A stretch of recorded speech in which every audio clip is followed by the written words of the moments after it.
shabeelow deegaan ku yaal shabeellada dhexe oo ay daashadeen omos iyo oomane joogto ah gu iyo jilaal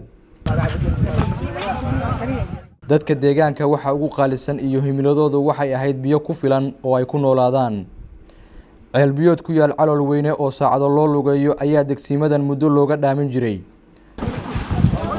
haddase waxay ka cabaan ceel riiga oo iyaga loo qoday meeshaan dad baahoon oo dhibaatoon oo caafimaad darro hayso oo waxbarasho la'aan hayso oo dhibaataysan oo aad u liito ayaa degan marka in la soo dhameystira cod reer guraagu markan dhib weyn kuma qabaan dhaaminta jirikaamada qarbadyadii la asli jiray lagu bedelay oo kaabadaha biyaha lagu kaydiyo ayay ka dhuraan kolkaasoo lagu raro dameero awr iyo gawaari geysa aqaladii laga oomanaa waxaana hirgelinta mashruucan lagu tilmaamay isku tashi guuleystay ummadda Soomaaliyeed oo dadkan oonka hayay oon gooyo maaragtay barnaamijka oon gooyo oo hirgeliyay khayr Allah siiyo muraadkoodana Allah sahlo sadaqada ay la baxeen mid ma dhamaata ah Allah uga dhigo si fudud biyaha durduraya kuma helin shabeelow oo lacago laga soo ururiyay dadka deegaanka iyo siyaasiyiintooda ayaa lagu hirgeliyay waxaana farxadda furitaanka ceelkan la qaybsaday xildhibaano ka tirsan dawladda Soomaaliya dawlad goboleedka Hirshabeelle maamulka gobolka Shabeellaha Dhexe kan degmada Warshiq iyo mas'uuliyiinta Somali Asal Foundation oo fuliyay dhismaha ceel biyoodkan ceelka halkan laga hirgeliyay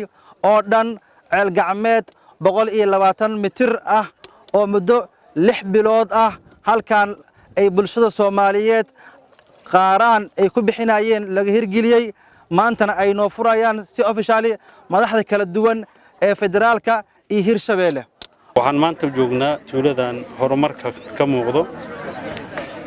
wax kastana waxay ku xirantahay dadaalka bulshada inay ayadu gacmaheeda ku samaysato waxaan aad iyo aad u aragnaa in dadaalka la sameeyay oo miro dhalkiisa maanta aan joogno mirihiisina la gurahayo dadka tuuladan jooga iyo wax kaaga dhawna ay ku diirsadeen waxaan rabnaa marka adduunyadu isku tashi ayay ku wanaagsan tahay